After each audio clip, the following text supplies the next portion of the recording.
All right, it's going. Okay. So we have a new location. This is the new setup. Yep.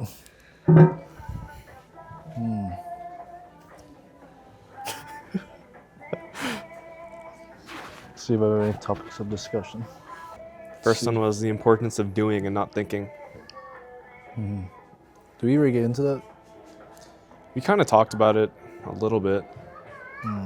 I've been thinking about it a lot because of all the changes that are happening right now in my life. And how I was stressing myself out because I was trying to plan for the life that I hadn't yet started yet, instead of just waiting till I got there and dealing with it then. I think a lot of stress for most people comes from, or I shouldn't say a lot of stress for most people, but I think something that stresses most people out is when they get stuck either in the future or the past. And what that looks like, what it looks like, I think, for the future is exactly what I was doing, like over planning and trying to optimize for things that haven't even happened yet.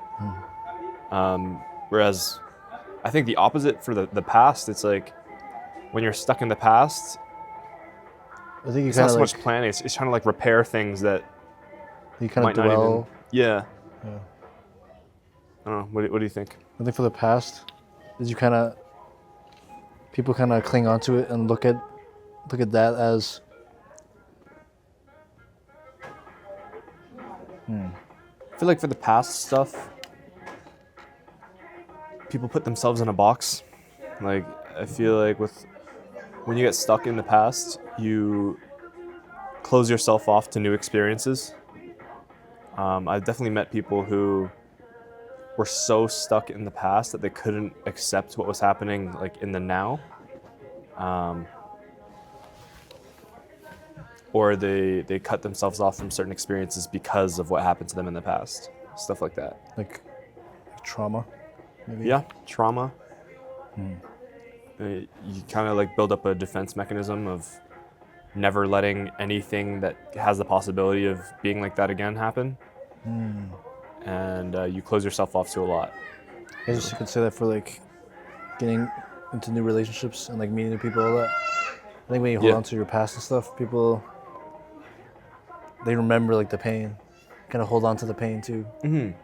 I think some people get into a mentality of pain avoidance, and what happens is they stop being vulnerable because last time they were vulnerable they got hurt, and then moving forward they can't, because they're not letting themselves be vulnerable anymore. They also don't let themselves have real like love and authentic relationships and stuff like that. I feel like I used to be like that. I feel like I used to be like that. Like pain avoidance.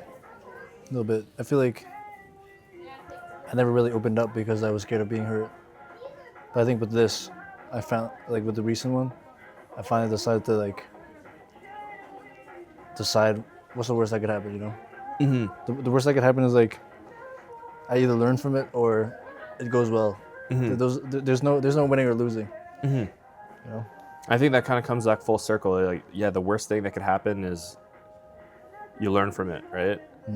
But I think people like me who are like kind of overthinkers, at least in my experience, it's kind of hard to make that realization sometimes that like, oh, worst case scenario, I just learn from it.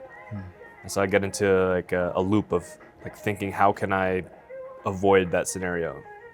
When in reality, it's like, just do it. Yeah, worst case scenario, you learn and you move forward and you do it better. I think it's hard it's hard when it's in the moment, because you get clouded by like all these emotions and all that. But I think that probably gets better with practice. that's true. You know, just doing. Yeah.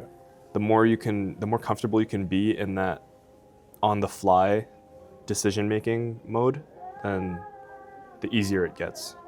What do you mean by that? Like, I'll describe it in like video games because that's what I've been thinking about a lot lately. Uh, like in League, you ever see people play who are afraid to commit? Like, Like for example, like someone playing Azir who's afraid to dash in. It's like, but that's like pretty essential to his kit.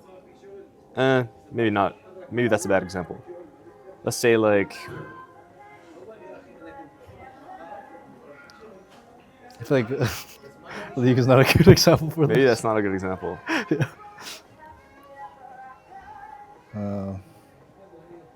What was the main? I'm trying to remember that right now as well. What the hell were we talking about? Doing instead of thinking, right? Then we like shifted to something else. Did we? Getting comfortable with uncomfortability or like making decisions quickly. Yeah. I think it's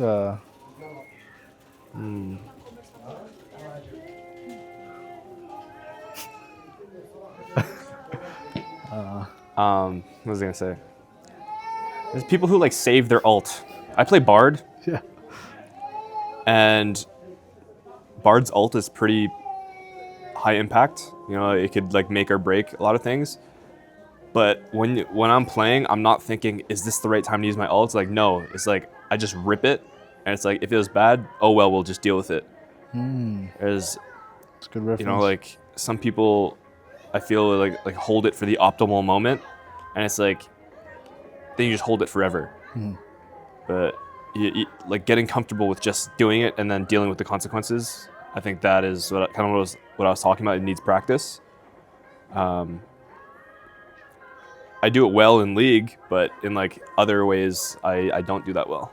I think you can connect this with relationships too. A lot of people try and wait until the perfect person.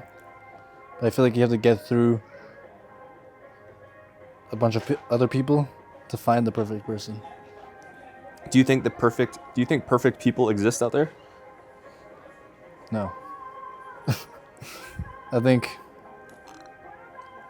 I feel like I can word this a little differently.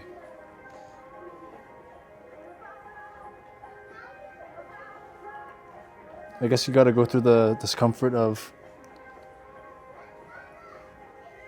people that don't match you to find the one that matches you.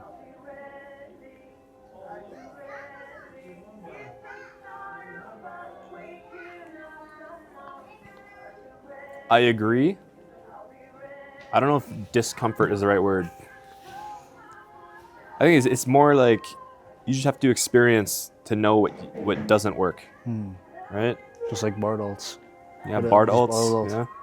yeah. Or like literally anything. Like learning to ride a bike. You learn. Failing. Yeah, you have to know. You can't really study it. You have to do it. And riding a bike, you learn if I lean this way at this time, then I'll fall. But like, it's not the end from falling, right? That's just valuable data for learning how to ride the bike.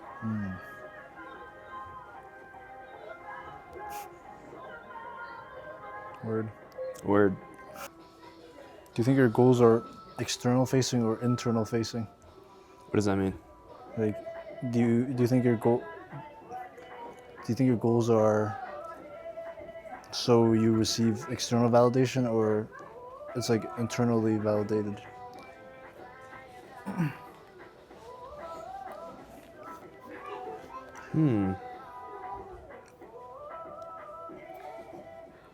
Maybe a tiny bit of both. I was about to say the same. I think a part of me does get excited at the idea of other people seeing that I've done whatever. But also I do know that I'll never do that thing if that's the reason I'm doing it. You know what I mean? Yeah. What do you think? I think I feel the same way.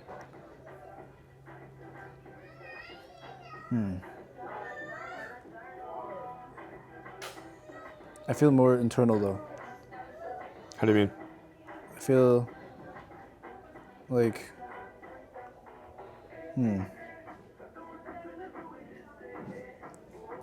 I don't know, with me making videos, I feel like it's me like keeping a promise to myself that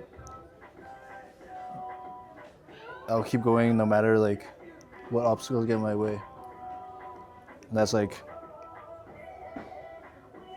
I guess, I think it's kind of more internal facing, I would say. Mm-hmm. And like, I don't really care if my videos are good or bad. So I feel like there's not really anything external with that. But it'd be nice if there was like, hey, nice video, dude, you know?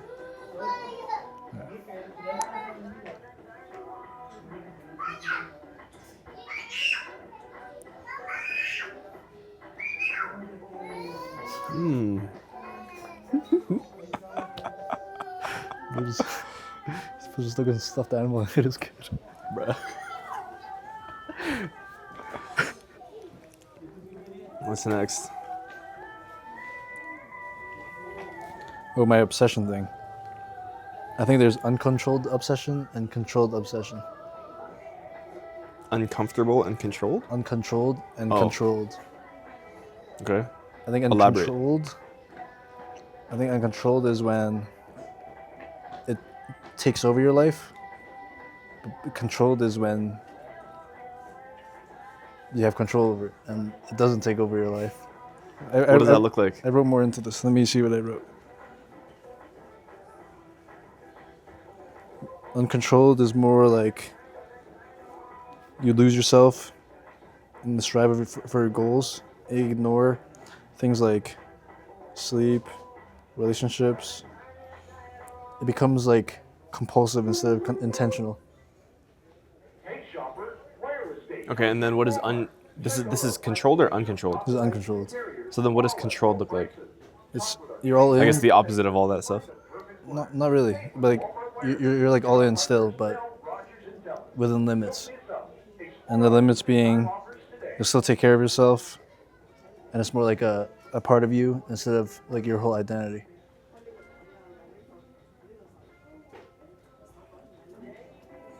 Then is it really obsession? I think you say it. Give me an example in real life of someone who has an obsession. A controlled obsession.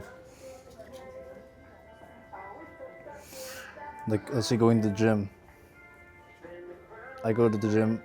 I I wouldn't describe you as obsessed with going to the gym though.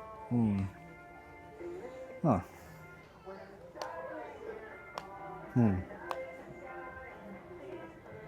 And you think about anyone who has been described as obsessed, and I don't think it ever looks controlled. Maybe it'd be like a different word. It wouldn't be obsession. It'd be like, Be disciplined, I think. I don't know. Because I feel like obsession, the key mark of obsession is that all-consuming feeling where kind of everything falls away.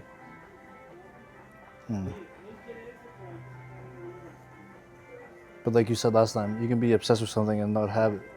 So Yeah.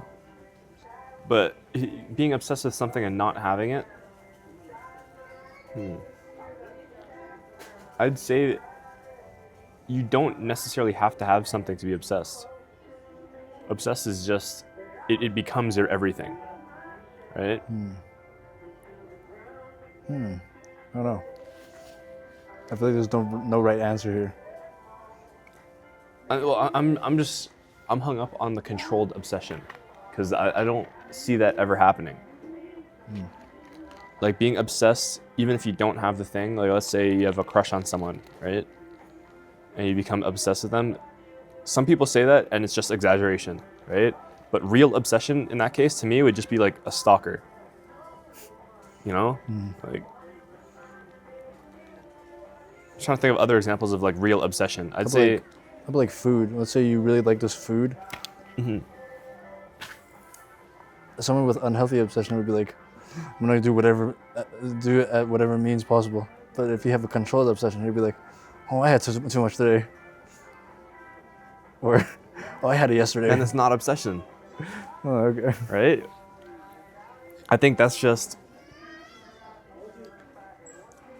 What would you describe that's it as? just hyperbole. Like people using the word obsession when they don't actually mean it. It's just like saying something's giant when it's really just a little bit large, you know? I think it's just hyperbole. I don't know. I struggle to understand obsession in a controlled way. Because to me, it never looks controlled. At least every time I've seen something like that is obsession, it doesn't look controlled.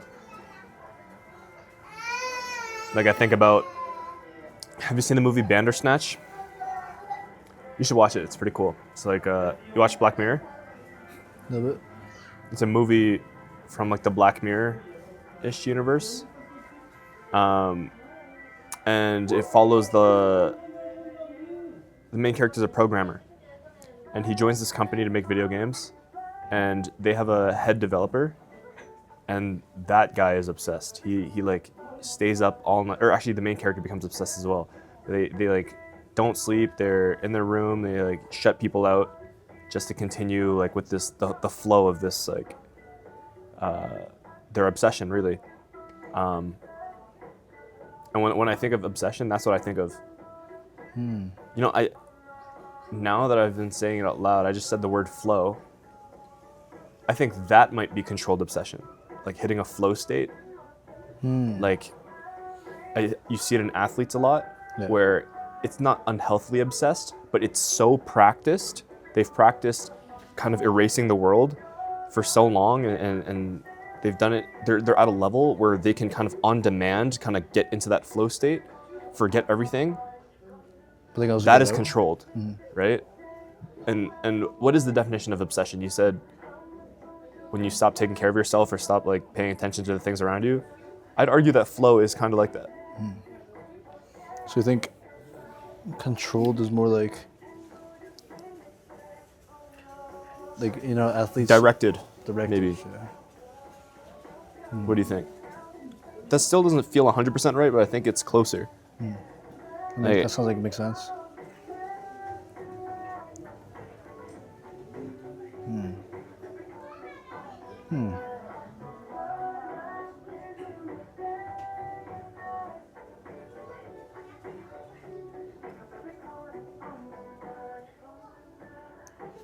What would you describe what I was saying then if it wasn't obsession? It's like a interest. I'm getting a phone call.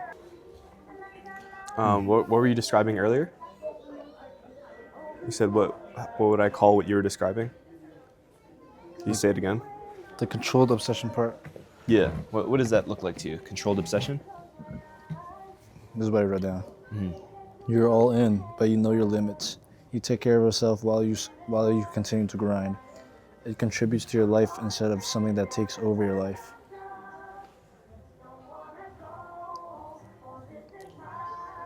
Yeah, I'd say maybe just an interest or a habit. This is what I wrote down too. From the outside, an uncontrolled obsession looks like a form of escape or seeking validation. And then controlled is more doing it for the love of the game.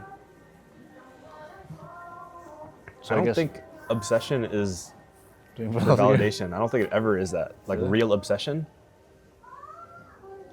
Like I think obsession is like really, Self. really internal. Like, Want to walk with us? sure. I feel like obsession is more. Fuck, man. My brain is fucking scattered right now. I don't know how to carry this. Which way? Where are we going? Let's go to that food.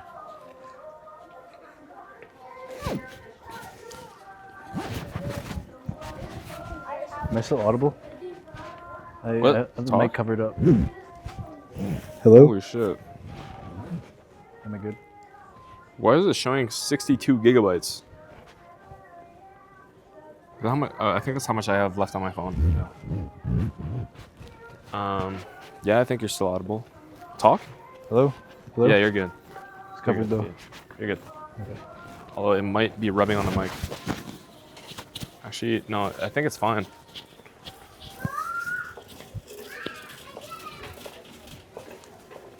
No. Yeah, it's fine, bro. Okay. What were we saying? Controlled obsession. Yeah, I guess it's not really obsession. I don't think it's really obsession. Yeah. The closest thing I can think of to like a controlled obsession is flow state, but even that is not really like it's directed but not controlled, right? Because you don't control the game like using like I don't know soccer or basketball for an example. You don't control the game. You just control how you respond to the game, right? I guess depending on the level, like some players would seem to be controlling the game, but they're not in control of the players, right? Yeah. I need to get a basket. A basket? What are you getting? Everything bagel, avocados, Cracker Barrel, cheese snacks. What the fuck, you fucking fat ass. I think I just carry all this. Okay. Let's go bagels first.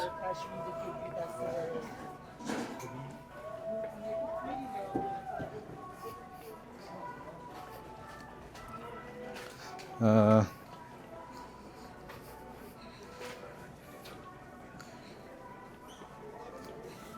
you think empathy can be a bad trait? Can it? Yeah, I feel like it can. How so? To the point when it gets to the point where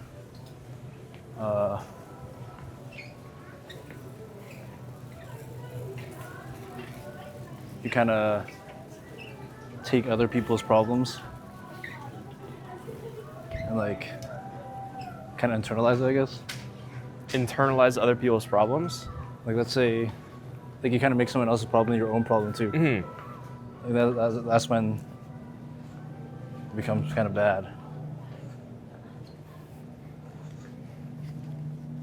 It's kind of like this. Huh? Kind of like what? Surface level thought. I didn't really think that deep into it. Let's see. Which bagels are you grabbing? I don't know. So many choices. I don't even like these bagels. I don't know why they eat them. I'd rather eat cinnamon raisin. Oh, word, same.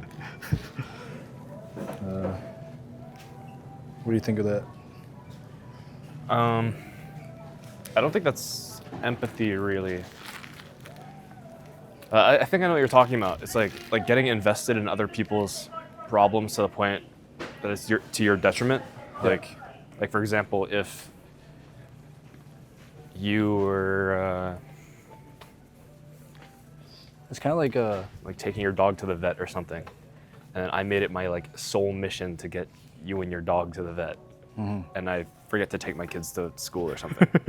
I hate when that Like, happens. I don't know if that's really empathy. If that's what you're describing, it just sounds like being a dumbass to me.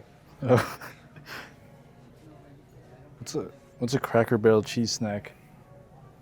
Cracker Barrel cheese snack. What the hell? Okay, it's going again. Oh, it's literally just cheese. Okay. Cracker Barrel cheese. Okay. Oh, I think I know. Wait, this one's smushed. I'll go get a new one. Bruh. You're supposed to be It's a like that? bagel, bro. It's supposed to be this small. Alan. This is like half a bagel. I mean, these bagels are all small. Whatever, it's not like I'm gonna eat them.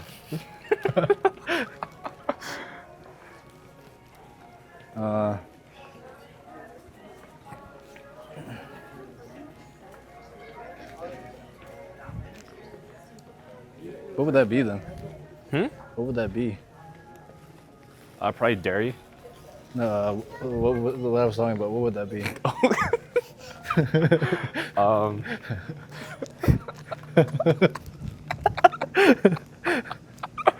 Yeah, probably dairy.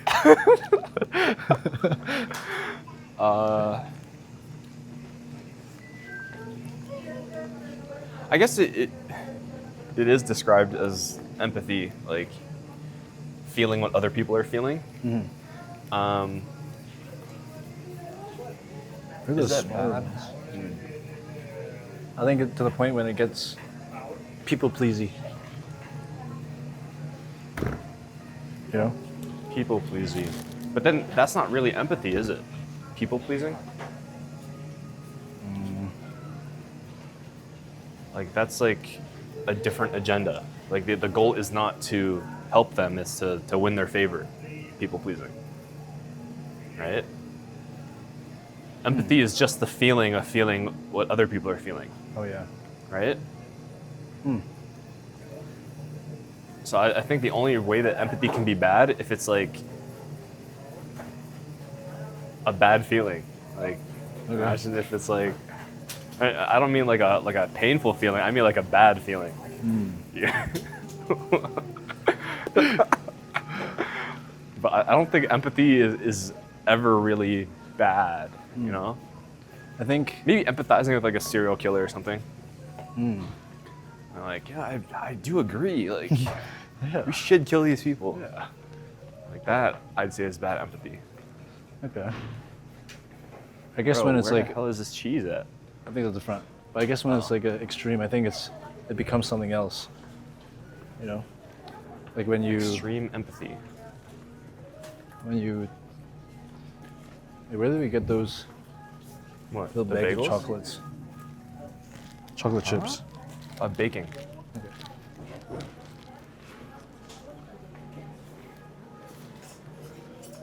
Bro, this is not the way to do this, bro. Huh? You need to get the camera. Yeah. This is ass. Yeah. Also, I think we should assign homework.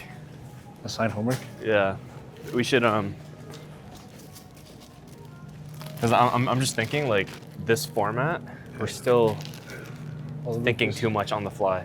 I think we need to have like a minimum amount of stuff that we know we're gonna talk about. You know what I'm saying?